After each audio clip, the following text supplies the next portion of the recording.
Les entretiens surnaturels de Juliette Dargan.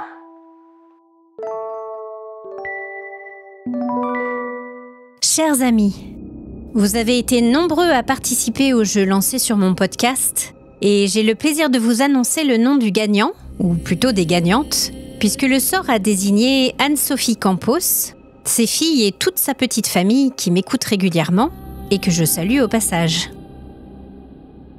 Dans notre mois de janvier consacré à l'Islande, je vous retrouve aujourd'hui pour un épisode spécial aux côtés de deux auteurs que j'apprécie énormément, tous les deux passionnés de mythologie et littérature nordique, Céline Richet et Gwendal Bigge. Je vous ai mis tous les liens dans la description de cet épisode pour pouvoir les découvrir à votre tour. Dites-moi si vous aussi vous aimez l'Islande, si vous y êtes déjà allé et ce que vous y avez vécu ou ressenti. N'hésitez pas aussi à me partager vos expériences dans d'autres pays. Nous allons suivre les pas de Céline et Gwendal au fil de cet épisode pour mieux comprendre la mythologie et la culture islandaise et aller explorer les paysages dont je vous parle dans l'épisode 7 et que j'explorerai à nouveau dans une légende que je suis en train de préparer pour vous. Merci encore pour votre soutien précieux. Et maintenant, commençons l'épisode. Bonjour Céline, on se connaît depuis un petit moment, on se suit sur LinkedIn et du coup je suis ravie de t'accueillir aujourd'hui. Bonjour et merci de m'avoir accueilli en tout cas. Avec plaisir. Est-ce que tu peux déjà nous parler de toi, dire qui tu es, quel est ton parcours? Donc j'ai 31 ans et en fait à la sortie du lycée, je savais pas trop quoi faire comme beaucoup de gens. Donc j'ai eu un BTS en comptabilité. Et j'ai bifurqué sur des études coréennes. Wow. Sauf qu'après, le travail, j'en ai pas trouvé. D'accord. J'ai cherché un peu par-ci par-là. Et ça fait des années en fait que je suis dans l'écriture. Oui. Que j'ai écrit un peu pour moi grâce à un professeur de français justement. Et en fait, je me suis dit je vais créer mon propre travail. Voilà. D'accord. Garder une liberté. Oui, c'est ça. Pouvoir faire un peu ce que tu veux, ce qui est un peu le rêve de chacun quand même, il faut le dire. Voilà, c'est ça. C'est pas facile, mais donc j'écris, j'essaye en tout cas d'écrire mes histoires. Et là, je suis contente parce que je vais enfin pouvoir auto-éditer mon premier livre dans quelques mois. Donc déjà, ça me fait vraiment plaisir. Ouais. Et justement, mes projets, donc, c'est de pouvoir continuer d'écrire. Oui. Et donc là, je suis sur un projet d'écriture. C'est une histoire sur 3 périodes différentes. Période viking, période sorcellerie pendant l'Inquisition et la période actuelle. Oui, d'accord. 3 héroïnes. Et en fait, je voulais que ce soit lié, mais en même temps indépendant. Donc, si on veut pas forcément lire sur les Vikings, on peut quand même lire l'histoire sur la sorcière ou l'époque actuelle d'une héroïne justement qui part à la source en fait en Bretagne. Ses origines. Je me suis un peu inspirée de moi, j'avoue. Il faut, pour mettre du personnel, il faut s'inspirer de soi. Donc voilà, et il y a beaucoup de magie dans mes histoires. Oui. Donc en fait, cette histoire, j'ai voulu faire des sagas. Il y a l'histoire principale qui suit mes 2 héroïnes. Oui. Et en fait, elles font des missions, des quêtes pour les dieux, pour justement éviter le Ragnarok, la fin du monde. D'accord. Je voulais faire une histoire à part, plus axée sur les autres héros. Et une autre sur les dieux. Comme on connaît pas grand-chose, on n'a pas beaucoup de choses sur eux. Et je me suis dit, ça peut être marrant d'imaginer leurs relations, ce qu'ils font chez eux, à Asgard. On a certaines représentations de dieux dans la mythologie, mais plutôt grecques. On en a vu beaucoup sur l'Olympe. On les connaît parfaitement et sur le bout des doigts. Mais c'est vrai qu'on connaît moins la mythologie nordique et ces dieux-là. Et c'est assez passionnant, cet univers-là. Moi, j'adore, en fait. Ouais. Est-ce que tu peux nous dire ce que c'est que le Ragnarok? Alors, en fait, le Ragnarok, c'est la fin du monde. Et c'est en fait, à la création du monde, il y a 3 sorcières, c'est les Nornes, les prophétesses, qui en fait ont prédit la fin du monde et qu'elles ont dit qu'il y a certains événements qui allaient se dérouler et qui allaient montrer que le Ragnarok allait commencer. Donc le Ragnarok, c'est les dieux contre les géants. À la fin, en fait, de ce Ragnarok, il y a juste un homme et une femme qui survivent pour reconstruire un nouveau monde.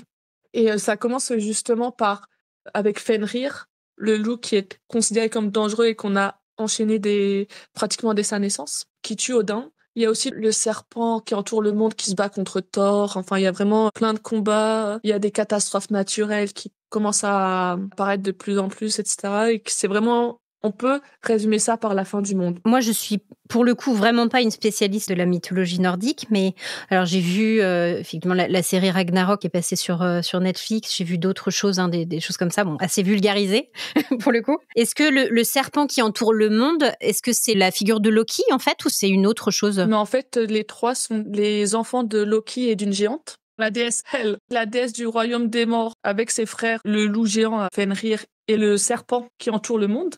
Et en fait, donc, ils ont été, dès leur naissance, presque, en fait, rejetés, justement parce qu'ils auraient ils peuvent apporter la fin du monde.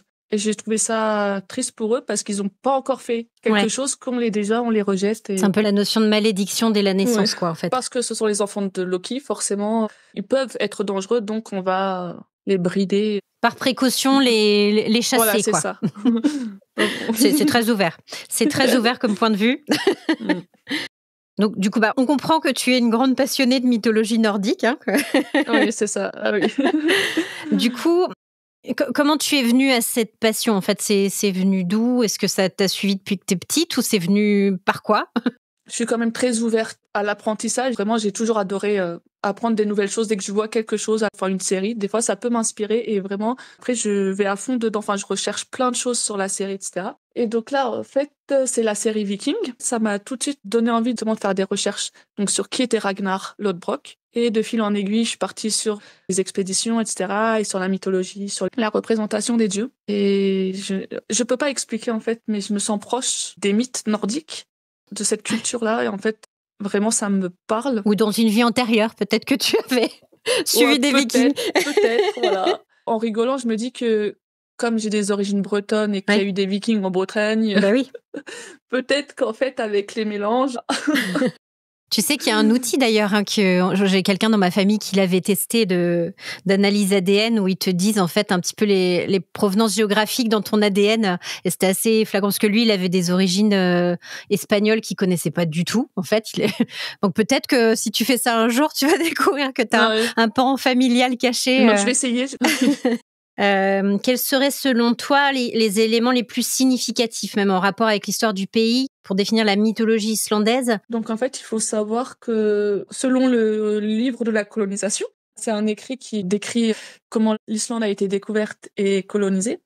On sait qu'en fait, Floki, donc qui aussi apparaît dans Viking, il n'a pas vraiment colonisé l'Islande, mais il est plutôt venu pendant 2 hivers. Il a installé des choses, etc. Mais il est quand même rentré en Norvège après. Et que c'est une autre personne qui a vraiment bien colonisé l'Islande, un Scandinave. Ils ont amené leurs mythes avec eux, les mythes nordiques, les dieux, leur hiérarchie et leur façon de vivre. J'avais lu qu'il y avait un dieu en fait qui est descendu sur Terre et qui a engendré des enfants. C'est le dieu Rig, qui serait en fait le dieu Heimdall, le gardien du passage entre notre monde et le monde des dieux. Il serait descendu sur Terre et il aurait eu 3 enfants, 3 fils. Il a d'abord eu un fils qui serait le premier serf, enfin le premier esclave. Après, il a eu un autre fils, c'était le premier homme libre. Et un autre, c'est le premier jarl. Donc les jarls, les chefs de clan. Et donc en fait, c'est comme ça que la hiérarchie a été faite. Oui, donc ça remonte loin quand même, ces notions de strate sociale. Ouais, c'est ça. Ok. Si on parle de littérature islandaise, parce que je sais que toi, tu t'es pas mal intéressée aussi à ça, qu'est-ce qui t'a marqué? Donc, il y a eu beaucoup de sagas islandaises qui ont été écrites, mais on ne sait pas forcément quels sont les auteurs. Et il y a un auteur en particulier qui est connu, en Islande en tout cas, c'est Snorri Sturluson. Il a écrit un certain nombre de sagas, justement, et en fait, les mouvements nationalistes ont pris la figure de Snorri Sturluson pour montrer que c'était le premier héros, entre guillemets, pour l'Islande, en fait. Il vivait à quelle époque, en fait? Dans les années 1000. Moyen-Âge, quoi. Voilà, Moyen-Âge. D'accord. Et en fait, le seul problème, je pense, qu'on peut avoir, en fait, avec ces écrits, c'est que la plupart ont été écrits avec l'arrivée du christianisme en Islande. Avant, les chrétiens, les Scandinaves n'écrivaient pas. Ils n'avaient pas cette culture de l'écrit, donc voilà. Ouais, c'était une tradition assez orale. C'est ça. Comme c'est écrit par des chrétiens, il y a pu y avoir une volonté peut-être d'effacer un peu les mythes, ce qui touche aux dieux nordiques. J'avais lu que, par exemple, la déesse Hel, justement, en fait, peut-être qu'elle était pas si mauvaise que ça, enfin, parce que ça ressemble au mot enfer en anglais. Oui, tu veux dire qu'ils auraient retravaillé un petit peu la mythologie à leur sauce, quoi, pour faire passer des messages. Voilà, donc peut-être que les chrétiens ont voulu en faire un symbole du mal. Oui. Dans les figures qu'on rencontre le plus dans les écrits ou les légendes islandaises? Alors, je sais que j'ai vu justement dans les sagas islandaises, on parle beaucoup de revenants, de personnes qui sont mortes assez violemment et ils reviennent se venger des vivants. Et en fait, il y a eu des écrits de tribunaux contre des morts vivants, justement. Il y a aussi les sirènes dans la mythologie qui sont un peu comme les sirènes dans la mythologie grecque, sauf que physiquement, elles sont différentes, mais elles ont un peu le même rôle de séductrices, etc. Il y a beaucoup d'histoires de nains dans la mythologie. On a des noms, en fait, de nains particuliers dans la mythologie. Et les géants aussi. Oui. Il y a les nains et les géants, les deux. Oui. Il y a les elfes aussi, le petit peuple caché. Après, il y a les sorcières aussi. Oui, tout à fait. Ouais. Et moi, je sais que la mythologie nordique, ça me fait aussi beaucoup penser à la mythologie grecque, par exemple. Et il y a, par exemple, des figures, Odin et Zeus, pour moi, ils se ressemblent beaucoup parce que c'est les rois des dieux, on va dire. Et c'est aussi représenté par la foudre. Il y a beaucoup de choses comme ça, je trouve, qui se ressemblent entre plein de cultures, en fait, de mythologie. Et pourtant, des peuples qui se sont pas forcément croisés. Et je trouve ça vraiment intéressant de voir comment expliquer le monde avec des mythes et que ça se ressemble autant. Eh bien, écoute, ça sera ton mot de la fin. Oh, c'est ça. Bon, bah écoute, super. Merci beaucoup à toi. Merci à toi de m'avoir demandé. Non, bah, avec plaisir. C'était très intéressant. Écoute, merci. Puis on donnera de tes nouvelles aussi à mes auditeurs régulièrement sur la sortie de tes manuscrits, tes livres, tes actualités. Avec plaisir. Merci beaucoup en tout cas. À bientôt. Donc aujourd'hui, je suis ravie de recevoir Gwendal sur notre épisode spécial sur l'Islande. On a longuement échangé avec Céline sur la mythologie nordique, le folklore, les mystères islandais. Et donc, Gwendal, tu nous rejoins pour compléter le propos, aller un petit peu plus loin. Déjà, est-ce que tu peux nous parler de toi ? Qui est Gwendal ? Oui, bien, déjà enchanté. Alors Gwendal, c'est pas grand-chose, on va dire, hein. Moi, je suis c'est une simple personne, je suis pas spécialisé, mais j'ai eu la chance de voyager en Islande cette année, enfin l'année dernière pour être plus précis, et j'en connais quand même un petit peu un rayon sur la mythologie scandinave, sur un petit peu les contes islandais que j'ai pu découvrir en allant là-bas, parce que c'est une culture qui m'intéresse tout particulièrement. Alors voilà, c'était par rapport à ça que je voulais pouvoir faire part de mon expérience. On a un petit peu échangé aussi autour de ton profil, ton parcours. Donc, j'ai cru comprendre que tu aimais travailler le métal, le bois aussi. J'ai travaillé pas mal de choses, oui, effectivement, ça fait partie de mon parcours de vie. J'ai fait pas mal de travaux différents, aussi bien, j'ai travaillé un petit peu la forge, j'ai travaillé un petit peu la charpente, un petit peu l'ébénisterie. Voilà, je voulais avoir un parcours assez atypique pour rester ouvert. Ouais. Alors, ça n'a pas été facile, mais effectivement, je suis quelqu'un d'ouvert, en tout cas, je l'espère. Ok, tu fais de ton mieux, en tout cas, voilà. comme chacun d'entre nous. Donc, tu as travaillé aussi, du coup, dans ce cadre-là, sur de la réflexion de patrimoine, de lieux d'histoire. Oui, c'est ça, tout à fait. C'est ça, j'ai travaillé alors, notamment beaucoup sur des églises, sur des châteaux, et j'ai eu la chance de travailler un petit peu au Danemark quand je suis parti avec les Compagnons du Devoir. On a travaillé là-bas, donc avec les locaux. C'était vraiment une bonne expérience pour découvrir un petit peu la façon de penser des gens, leur façon de travailler. Puis voilà, j'ai eu la chance de poser des charpentes dans des grandes forêts de sapins enneigées par moins 20 degrés. Wow. C'était assez génial comme sensation, voilà, pour se connecter avec une culture qu'on connaît moins, et puis surtout des paysages qui sont assez époustouflants et assez proches de la culture islandaise dont on est censé parler un petit peu aujourd'hui. Ouais. T'es resté combien de temps là-bas ? Pas très longtemps, on est resté 1 mois. Après, ça a été assez dense, on a fait beaucoup de choses, on a beaucoup voyagé dans le pays et on y a beaucoup travaillé, parce que c'était quand même ça l'objet au départ. Et voilà, moi je pense que pour créer des liens avec les gens, c'est une très bonne façon de s'y prendre, quoi, de travailler, de partager des choses de travail et des efforts avec eux. Ça crée des liens assez forts, assez rapidement, et c'était une très belle expérience. Et puis après, tu as ton autre volet artiste-auteur. Tu es en train de travailler sur un manuscrit actuellement ? Oui, tout à fait. Alors ça, c'est un rêve d'enfant qui se concrétise petit à petit. C'est beaucoup de travail, et comme je travaille déjà beaucoup à côté, que j'ai aussi, comme plein de gens, des enfants et des contraintes, c'est pas facile, mais c'est vraiment une passion d'écrire. Alors moi, j'essaie d'écrire dans le monde de l'imaginaire, parce que c'est ça qui m'intéresse un petit peu en général, c'est de rêver, en fait, tout simplement.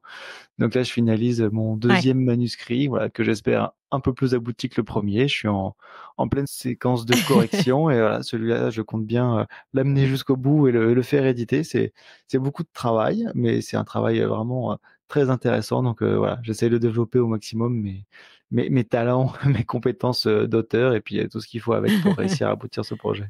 Est-ce que tu vas être comme Weber? Je crois que c'est lui qui faisait, je ne sais plus combien de réécritures de son livre, 700 ou peut-être même plus. Je voudrais pas m'avancer, mais je crois que c'est juste Ouais, j'ai énorme. entendu une interview de Weber qui parlait de ça m'a un petit peu déprimé. Je pense qu'il a beaucoup plus de temps que moi pour faire ce genre de choses parce qu'il a réussi. Après, c'est vrai que le résultat est phénoménal, mais Mmh. je pense que je pourrais pas en arriver là, malheureusement. Non, mais c'est un travail qui est hyper intéressant aussi, hein, de pousser, son manuscrit, dans ses retranchements, d'interroger les scènes, les personnages, de les pousser, c'est ouais, on se met à Ah nu bah oui, aussi, tout à pas fait, mal dans hein, cette période-là. Mmh. complètement, c'est très très psychanalytique, on va dire, mais c'est vraiment passionnant. Puis quand on a l'impression d'avoir fait un travail qui est bien, bah, on se rend compte 1 mois, 2 mois après qu'en fait, bah, on est pas du tout satisfait. On a appris plein de choses, mais on rencontre aussi plein de gens, parce que sur des forums d'auteurs, on partage beaucoup de choses. C'est vraiment passionnant et puis en dehors de l'écriture en Ouais. soi, ça fait pousser des recherches sur, tout un tas de sujets différents. Alors parce que forcément, ne serait que quand on a essayé de décrire un paysage, bah, on va se renseigner sur qu'est-ce qui peut pousser à cette époque de l'année, dans tel Eh oui. climat et cetera et voilà, ça nous apporte beaucoup de choses qui n'ont absolument rien à voir avec l'objet de départ, mais qui sont tout à fait, passionnants et intéressants à côté de ça. Voilà, ça fait peut-être de nous des gens bizarres, mais en tout cas, C'est vrai qu'on le dit pas assez, hein.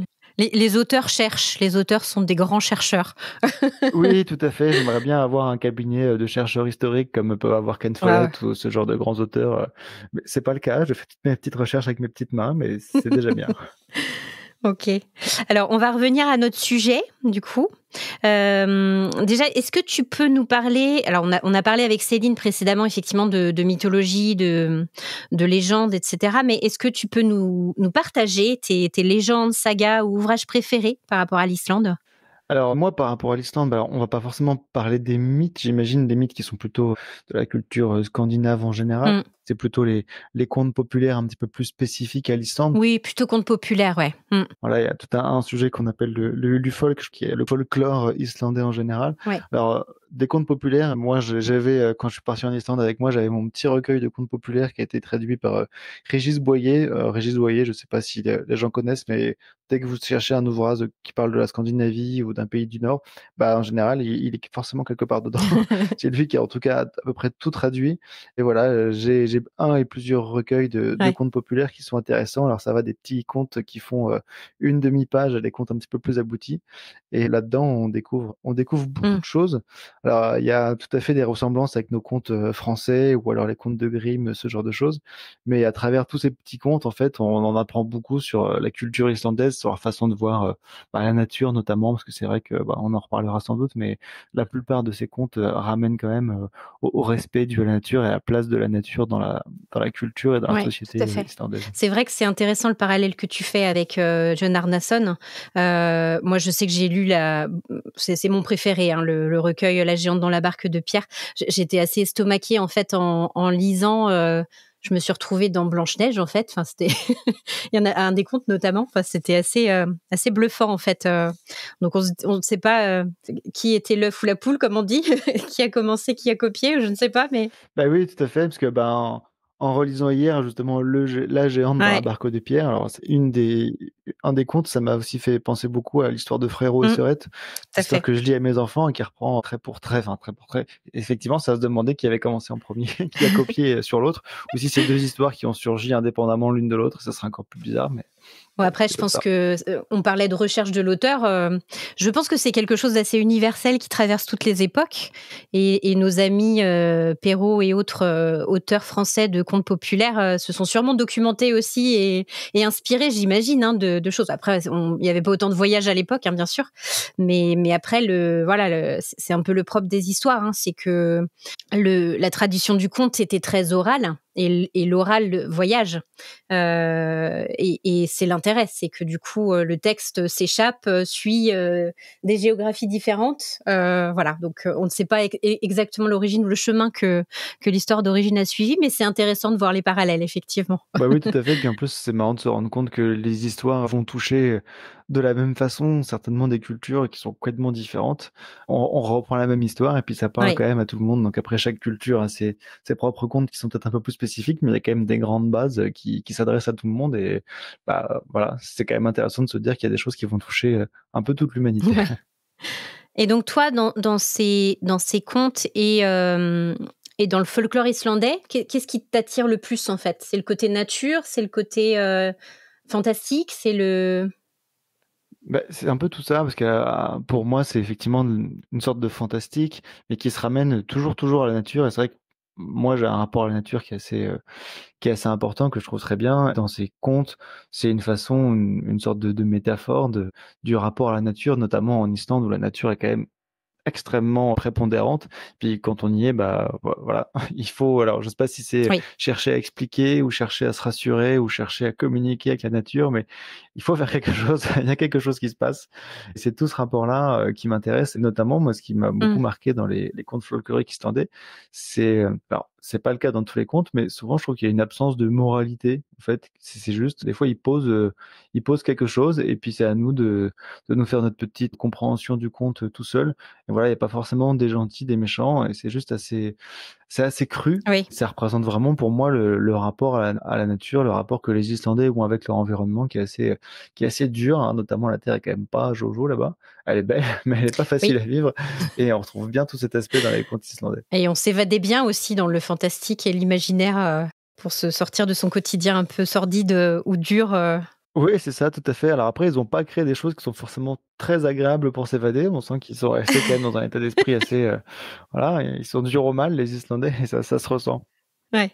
Mais c'est vrai que ce que tu dis, tu vois, par rapport à la teneur des contes, euh, où en fait finalement il y a vraiment un parallèle par rapport à la nature, au paysage qui est très brut, sauvage, et en fait tu retrouves ce même côté brut et sauvage dans les contes, en fait. C'est hyper intéressant. Ah oui, oui, tout à fait. Moi, c'est vrai que plusieurs fois, je me suis retrouvé à relire la fin de certains contes en me disant, bah, elle est où la morale? Elle est où la fin? Est-ce qu'on me l'a coupée? Et non, ça s'arrête de manière très franche, et des fois, Et non. c'est un petit peu dur. Mais c'est la vie, quoi. C'est comme ça. Voilà, il n'y a pas le côté Disney où tout le Ouais. monde va bien à la fin et où il y a une petite chanson. Ah Ça oui, non, s'arrête pas d'un trop. coup. Et puis alors moi, ce que j'ai vraiment aimé, pour le coup, c'est un peu mon travers, si on peut dire, parce que moi, je suis très fantôme, très revenant. C'est vrai que c'est une figure qui est quand même assez prépondérante, hein, dans l'imaginaire islandais. Je parlais de ça. J'ai trouvé une carte en fait qui recense un petit peu autour des folklores, et qui a recensé, hein, un peu au fil de l'histoire, pas mal de cas, de citations de, voilà, on a vu le fantôme d'un prêtre à tel endroit, on a vu un elfe à tel autre endroit, et en fait, enfin, c'est hyper intéressant. Du coup, cette carte répertorie tout ça, et le nombre de fantômes revenants qui ont été croisés, et aussi dans les contes, c'est vraiment une figure prépondérante en Oui, Islande. oui, tout à fait. Bah, je pense qu'il y a un rapport à la mort qui est particulier. Et même souvent, dans beaucoup de petits contes, on voit que le fait qu'il y ait un revenant, c'est pas forcément le sujet du conte. Voilà, ça commence avec un revenant, il est là. C'est un fait, personne ne le met en Mm. doute. Et après, c'est pris comme un fait, et ça dérange personne, on va dire, quoi. Donc, c'est qu'effectivement, c'est une figure qui est assez présente dans leur Ouais, culture. tout à fait. Alors, on va reparler aussi parce que l'idée, c'est aussi que tu nous partages un petit peu tes sensations, tes ressentis de ton voyage sur place. Que moi, je suis trop jalouse, j'ai pas pu partir en Islande, je veux y aller absolument. Donc, tu es partie en voyage en Islande en 2023. Est-ce que tu peux nous faire rêver et nous partager ton itinéraire, et puis de nous partager aussi tes endroits préférés en Islande? Beh, oui, oui, tout à fait. Alors, bah, l'itinéraire, ça a été relativement rapide. Je suis parti une grosse semaine, on va dire une semaine et demie avec femme et enfants. Voilà, à Mmh. l'origine, c'était mon voyage de noces, et on est parti avec 2 enfants, donc du temps avait un petit peu coulé sous les ponts. Mais voilà, on est parti au printemps et on a fait essentiellement au sud de l'Islande. Voilà, on pouvait pas tout faire, malheureusement. On s'est dit qu'on reviendrait, mais on a fait le sud, c'était déjà très beau. Alors on a fait vraiment tout le sud, on a fait une grande boucle, on a pas mal bougé. On a commencé par faire ce qu'on appelle là-bas le cercle d'or, qui est à la fois une des parties les plus touristiques forcément, mais qui regroupe de nombreux éléments qui sont assez importants. Dans ce cercle d'or, on trouve Thingvellir, Waouh. qui est l'ancien haut lieu de rassemblement des Fink vikings, donc les assemblées du peuple, et qui se trouve à cheval entre deux plaques tectoniques. Donc en plein milieu de l'assemblée, on voit les plaques qui s'écartent, et on peut se tenir un pied de chaque côté. Et c'est assez, c'est assez fort. Le décor autour est magnifique. C'est vraiment chargé d'histoire. Et en plus, la géologie est Les pieds dans magnifique. la nature, Ah quoi. ouais, complètement, hein. Après, on a fait tous les autres coins du Cercle d'Or. Donc, il y a des cascades qui sont magnifiques. Dans la cascade de Gullfoss qu'on voit sur toutes les cartes postales en Islande, Ouais. quelque chose d'assez fascinant. Et des grands geysers, donc à Geysir. Voilà, Geysir, c'est de là d'où vient le mot geyser. Donc, c'est eux qui ont commencé. Hein, l'eau qui sort comme ça en faisant des glougoutements. Alors, le Geysir en question, lui, il s'est pas réveillé depuis des dizaines d'années, mais il y en a plein tout autour et c'est assez impressionnant de voir les couleurs du sol qui sont orange, bleuté, rouge et de temps en temps des bouffées d'air, de fumée volcanique qui jaillit d'un coup dans un grand bruit et une odeur de soufre. Voilà, là c'est vraiment littéralement la nature qui nous saute aux yeux quoi et aux narines, c'est impressionnant. Et, T'es plongé dans Tolkien, en mais fait. complètement. Alors moi, voilà, si on part sur Tolkien, effectivement, j'ai longtemps eu la sensation de traverser une partie du Mordor. Alors pas que le Mordor, mais c'est vrai que malgré tout, nous, c'était le printemps. Là-bas, ça veut dire que c'était le début Ouais. du printemps. Ça veut dire que l'herbe est encore jaune parce qu'il y a eu de la neige avant, donc elle n'a pas eu le temps de verdir. Donc toute l'herbe était jaune. Il y avait beaucoup, beaucoup de brume et de brouillard et on traversait énormément de paysages complètement désertiques en fait, sachant que les animaux de fait sont encore cachés à cette époque de l'année parce que il y a rien à manger, donc ils restent dans leur antre et on marche sur des endroits qui sont en fait des coulées de lave solidifiées qui sont recouvertes de mousse et il y a une brume un petit peu oppressante partout, on n'entend pas un bruit et je trouve ça magnifique. Alors ça peut faire un petit Oui. peu peur de se balader comme ça, il y a une sensation d'oppression, mais en même temps, c'est une oppression positive. On se retrouve dans un décor qui est complètement magique, quoi. Et là, on pourrait voir facilement surgir des trolls au loin, des silhouettes se mouvoir et se plonger complètement là-dedans. Voilà, on a poussé jusqu'à l'est où quand la brume se lève, on voit les icebergs qui se jettent dans la mer avec des Ouais. phoques, des Ouais. pingouins qui s'envolent, etc. Et c'est assez fort quand même de voir surgir une espèce de bateau de glace comme ça qui traverse les flots au milieu de la brume. Ça fait quelque chose, quoi. Donc voilà, on a fait le grand parc naturel central qui s'appelle le Landmannalaugar. Alors, on va excuser la prononciation parce que voilà, tous les Islandais se moquent de la prononciation des étrangers, notamment des Français. Donc on va faire comme si c'était rien passé. Non, mais on a le droit de mal prononcer sur cet épisode, de toute façon. C'est ça. Ça va être compliqué. Et on a fait aussi voilà, tout le sud, donc on est passé justement par la péninsule au sud de Reykjavik où là c'est beaucoup découlé de lave et on en parle beaucoup en ce moment parce que c'est Ouais. là où les Ouais. volcans se sont réveillés et qui engloutissent une des petites villes qu'on avait croisées. Donc c'est impressionnant parce qu'effectivement il y a de la lave et puis d'un coup elle sèche et puis la vie reprend son cours et c'est cette sensation là qu'on a en fait, c'est que l'activité est toujours présente même quand c'est des choses aussi dangereuse, on va dire, que de la lave qui s'est juste solidifiée, et puis les gens ils reviennent, ils marchent là-dessus, ils construisent leur petite maison et c'est parti. Et du coup, ça donne quand même la sensation d'être une toute petite chose au milieu d'une puissance phénoménale. Alors la question quand même qui me vient, c'est comment tu as fait pour revenir? Parce que tu vois un truc comme ça, t'as pas envie de partir en fait. C'est ça, ça a un petit peu été, on avait envie de rester avec ma femme, mais bon, c'est comme ça, on s'est dit qu'on reviendrait pour randonner quand les enfants seront un petit peu plus grands aussi, parce qu'on a beaucoup marché, nos enfants marchent bien, mais malgré tout, il a bien fallu. Après, voilà, la chose qui peut nous pousser à revenir, c'est que ça coûte très cher de se loger là-bas. Donc, voilà, on avait déjà un petit peu éclaté le budget au bout d'une semaine et demie. C'est la seule chose qui peut pousser à vraiment reprendre l'avion. Mais c'est vrai que ça donne envie d'y rester plus longtemps et d'aller visiter tout le reste de l'île qui est pas très grande, mais qui est tellement pleine de paysages magnifiques. Voilà, il faut y retourner de toute façon. Mais d'ailleurs, il y a des légendes, enfin, en tout cas des histoires qu'on se raconte là-bas de revenants vikings ou de silhouettes vikings qui erraient dans la brume comme ça justement sur les champs de lave, notamment dans l'Eldrun. Et ça fait rêver. Oui, ça fait rêver, mais c'est vrai qu'on a l'impression que le voile est très très mince dans ces moments-là. C'est ce que je disais tout à l'heure, on pourrait voir sortir des trolls, des elfes, et c'est pour ça que je pense que le folklore aussi est très important là-bas. C'est que franchement, quand on y est, on se dit que c'est pas la plus improbable des explications finalement. ça pourrait être tout à fait crédible toute cette histoire. Ouais. Alors, justement, quand tu me dis ça, ça me fait penser à l'importance, effectivement, comme on disait tout à l'heure, du folk, qui est le petit peuple caché. Donc, ça représente tout un tas, une grande famille d'êtres. Il y a autant, on parle de lutins, d'elfes, d'êtres, mais qui vivent dans un monde parallèle à côté du monde des vivants.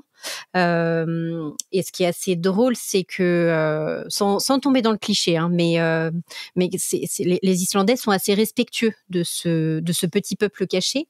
On dit souvent que voilà, il peut y avoir un être caché qui peut vivre dans une pierre, dans le creux d'une souche. Il y a eu des cas, notamment, j'avais lu ça de travaux dans des villes qui avaient été interrompus parce que effectivement il y avait suspicion d'opposition de peuples cachés. Et donc du coup, ils avaient fait appel à un médium ou un chaman justement pour pouvoir discuter, parce que eux ont la capacité de discuter avec ces êtres invisibles.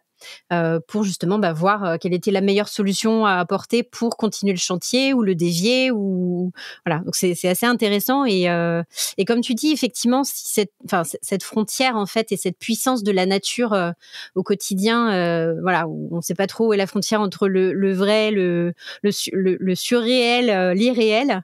Ça nourrit aussi, je pense, l'imaginaire, mais dans la vie quotidienne aussi des Islandais.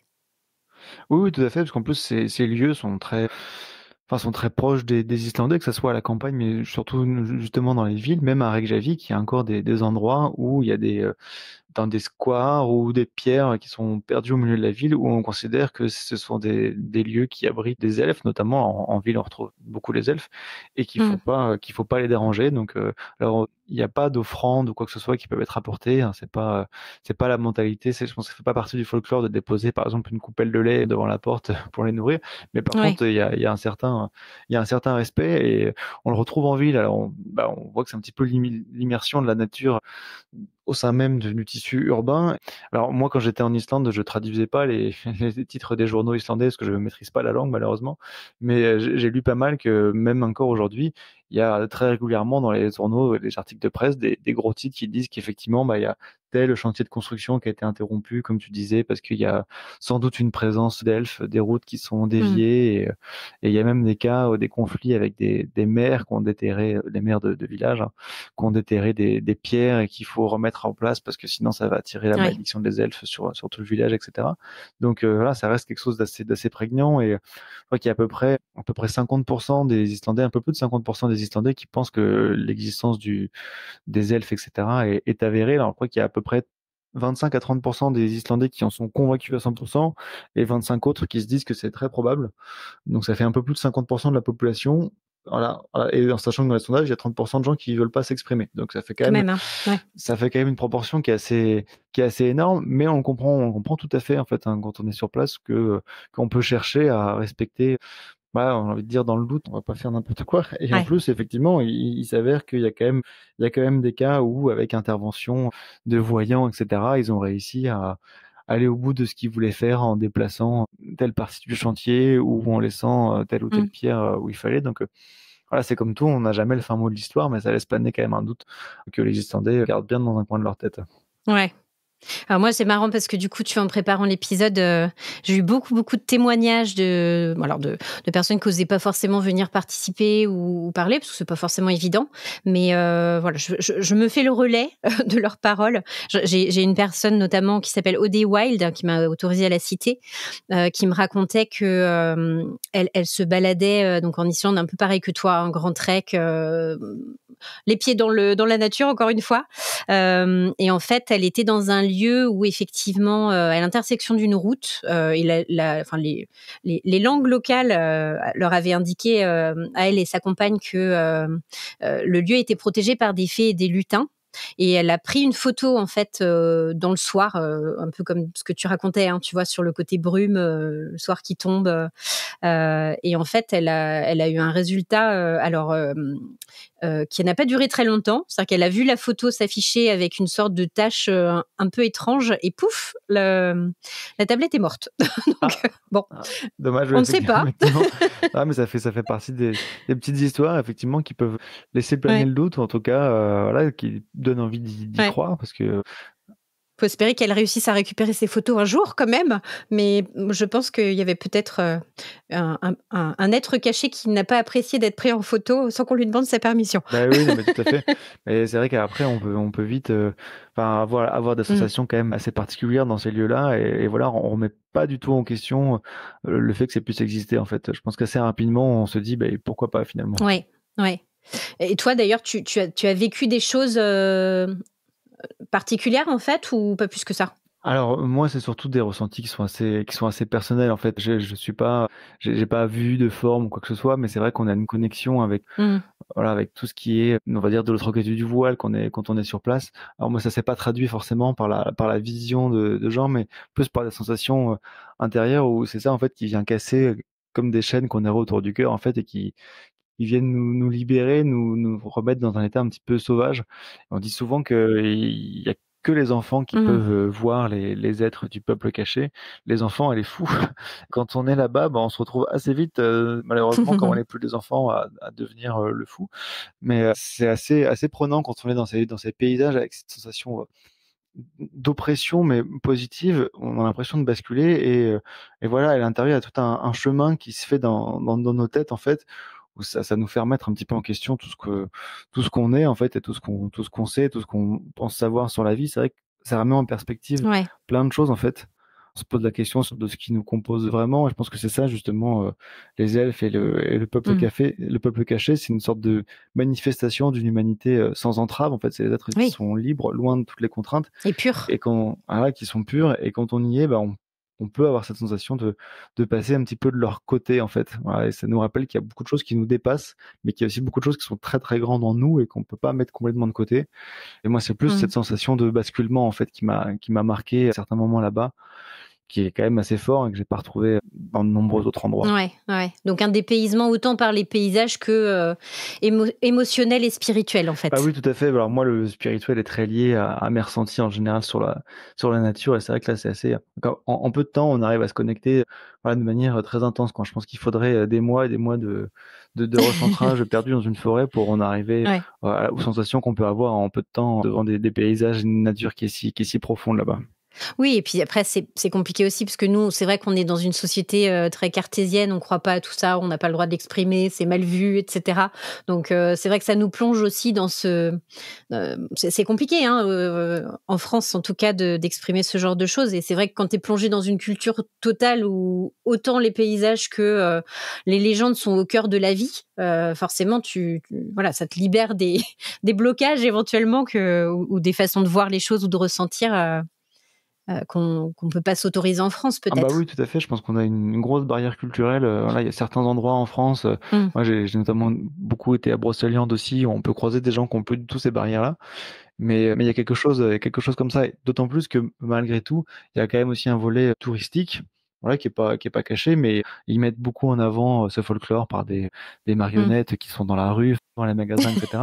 Du coup, il y a un côté un petit peu, c'est assez paradoxal parce qu'à la fois, eux, ils y croient, et à la fois, ils s'en servent comme d'un jouet, en fait. Donc du coup, c'est difficile de réussir à se positionner par rapport à ça. Mais ça n'empêche que se retrouver entouré de Ouais, gens qui croient beaucoup plus, forcément, ça se fait se ouais, remettre un c'est petit peu plus sûr. en question sur nos croyances OK, personnelles. bah, écoute, c'est un beau témoignage et ça donne envie, hein, vraiment. Quand est-ce que je pars? Moi, je me prépare mon petit, Beh, n'hésite pas, n'hésite pas. Alors je sais qu'en général, c'est pas la volonté eh qui oui, manque, ouais. il y a toute une logistique, mais franchement, ça vaut le coup, et je pense que chaque saison, en plus, offre des expériences qui sont complètement différentes et grandioses à Ouais. chaque fois. Voilà, moi, je l'ai vécu sous la brume, j'ai aussi envie de le vivre, sous la neige ou sous le soleil. Mais, voilà, moi, le côté un petit peu, Mordor, ça m'allait très bien. Ouais.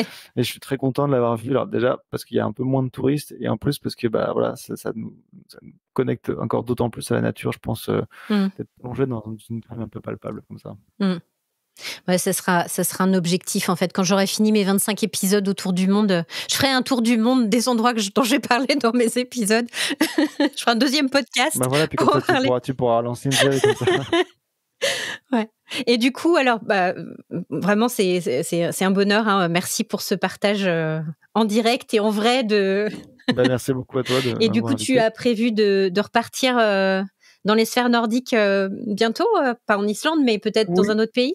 tout à fait. Alors c'était pas du tout prévu, mais en fait si, je pense que là, alors nous on est très du nord avec ma famille, donc là cet été on a loué un minivan et on part en Suède.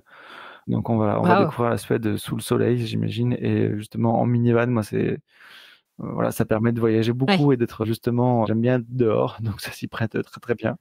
Et Mmh. normalement, si tout va bien, on essaye de projeter, alors peut-être pas cette année, parce qu'à un moment donné, il y a la contrainte financière, mais peut-être l'année prochaine, où on irait en Laponie aussi, et vraiment essayer de découvrir le nord, parce que voilà, l'Islande, c'était magnifique, mais on est arrivé juste après la saison des aurores boréales. Et ça, c'est quand même Ah oui. vraiment ballot. Donc, on Ouais, aimerait bien ouais. quand même pouvoir en profiter une fois dans notre vie. C'est clair. Alors, si tu veux devenir ambassadeur rencontre surnaturelle et me choper des légendes là-bas et venir nous en parler, c'est avec grand plaisir, si tu veux. Eh ben, j'y serai d'autant plus attentif, c'est promis. Bon, bah, parfait. Bah, écoute, Gwendal, merci vraiment pour ton témoignage. C'était un plaisir et voilà, on a rêvé et voyagé avec toi. Eh ben, merci beaucoup. Puis, merci pour l'invitation. C'était un plaisir également. Merci, à bientôt. À bientôt.